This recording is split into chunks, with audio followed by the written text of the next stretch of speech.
ഞാനവിടെ ഉണ്ട് എന്നറിഞ്ഞ് എന്നെ കാണാൻ വന്നു എനിക്കൊരു ഗിഫ്റ്റാണ് ഈ കൊണ്ടുതരുന്നത്. ഗിഫ്റ്റ് എന്ന് പറയുന്നത് നിങ്ങൾ തെറ്റിദ്ധരിക്കുന്ന പോലുള്ള ഗിഫ്റ്റുകൾ. അപ്പോൾ ഗിഫ്റ്റ് എന്ന് പറയുന്നത് പിന്നെ ഞാൻ പറഞ്ഞല്ലോ, അതിനകത്ത് ഉണ്ടായിരുന്നത് കുറച്ച് ഡേറ്റ്സും മറ്റെന്തോ ചെറിയ സാധനങ്ങളാണ്. ഞാൻ അവിടെ ഉള്ളവർക്ക് തന്നെ അപ്പം തന്നെ കൊടുക്കുകയും ചെയ്തു.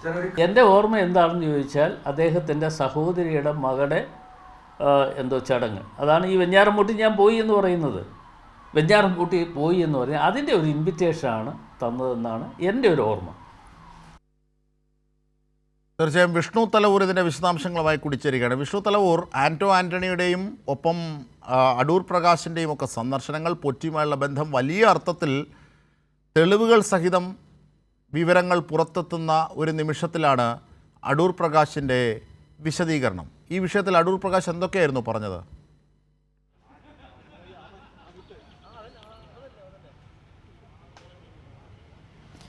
അജിംഷാദ്, ഏതായാലും ഉണ്ണികൃഷ്ണൻ പൊറ്റിയുമായി അടൂർ പ്രകാശിന് കൂടുതൽ ബന്ധങ്ങളുണ്ട് എന്ന് തന്നെ ഇന്നിപ്പോൾ അടൂർ പ്രകാശിന് തുറന്ന് സമ്മതിക്കേണ്ടി വന്നിരിക്കുകയാണ്. പ്രത്യേകിച്ച് ഉണ്ണികൃഷ്ണൻ പൊറ്റിയുടെ പിതാവ് മരിച്ച സമയത്ത് അവിടെ വീട്ടിലേക്ക് എത്തിയിരുന്നു. അതോടൊപ്പം തന്നെ ഉണ്ണികൃഷ്ണൻ പൊറ്റിയുടെ സഹോദരിയുടെ വീട്ടിൽ, വെഞ്ഞാറമൂട്ടിലുള്ള സഹോദരിയുടെ വീട്ടിലും ഇത്തരത്തിൽ സന്ദർശനം നടത്തിയിട്ടുണ്ട്. അങ്ങനെ കൂടുതൽ സ്ഥലങ്ങളിൽ ഉണ്ണികൃഷ്ണൻ പൊറ്റിക്കൊപ്പം പങ്കെടുത്തിട്ടുണ്ട് എന്ന് തന്നെയാണ് ഇന്നെന്തായാലും UDF കൺവീനർ കൂടിയായിട്ടുള്ള അടൂർ പ്രകാശിന് മാധ്യമങ്ങൾക്ക് മുന്നിൽ തുറന്ന് സമ്മതിക്കേണ്ടി വന്നത്. എന്തായാലും ഉണ്ണികൃഷ്ണൻ പൊറ്റിയുമായി വഴിവിട്ട ബന്ധമൊന്നുമില്ല എന്നൊക്കെ തന്നെ ന്യായീകരിക്കുന്നുണ്ടെങ്കിലും ഇത്തരത്തിൽ കേരളത്തിന് പുറത്തു വെച്ച് നടത്തിയ കൂടിക്കാഴ്ച എന്തിനായിരുന്നു എന്നൊരു കാര്യത്തിൽ ഇതുവരെ ഒരു വിശദീകരണം നൽകാൻ അടൂർ പ്രകാശ് തയ്യാറായിട്ടില്ല. അടൂർ പ്രകാശ് ഇത്തരത്തിൽ ബാംഗ്ലൂർ ഉണ്ടായിരുന്ന സമയത്ത് ഉണ്ണികൃഷ്ണൻ പൊറ്റി അദ്ദേഹത്തെ അങ്ങോട്ട് വിളിക്കുകയായിരുന്നു.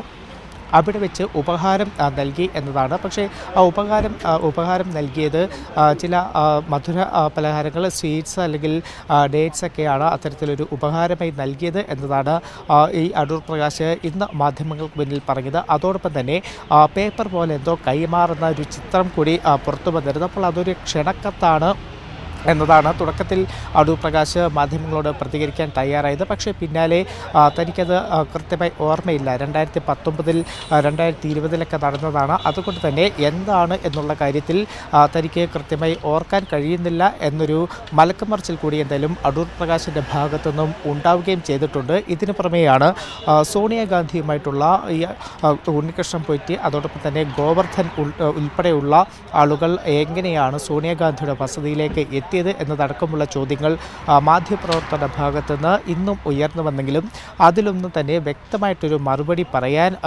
അടൂർ പ്രകാശ് തയ്യാറായിട്ടില്ല. അടൂർ പ്രകാശ് അതൊന്നും തന്നെ തനിക്ക് അറിയില്ല. ഉണ്ണികൃഷ്ണൻ പോയിട്ട് ഇത്തരത്തിൽ അപ്പോയിൻമെൻറ്റ് എടുക്കുകയാണ് ചെയ്തത്. പിന്നീട് ദില്ലിയിൽ ഉണ്ടായതുകൊണ്ട് തന്നെ കൂടി വിളിച്ചു, താൻ കൂടെ പോയി എന്നൊരു കാര്യം മാത്രമാണ് അടൂർ പ്രകാശ് ഇന്നും ഇത്തരത്തിൽ മാധ്യമങ്ങളോട് പ്രതികരിച്ചത്. അതിൻ്റെ അപ്പുറത്തേക്ക് ഇതിലൊരു വിശദീകരണം നൽകാൻ ഇന്നും UDF കൺവീനർ തയ്യാറായിട്ടില്ല. അജിംഷാദ്.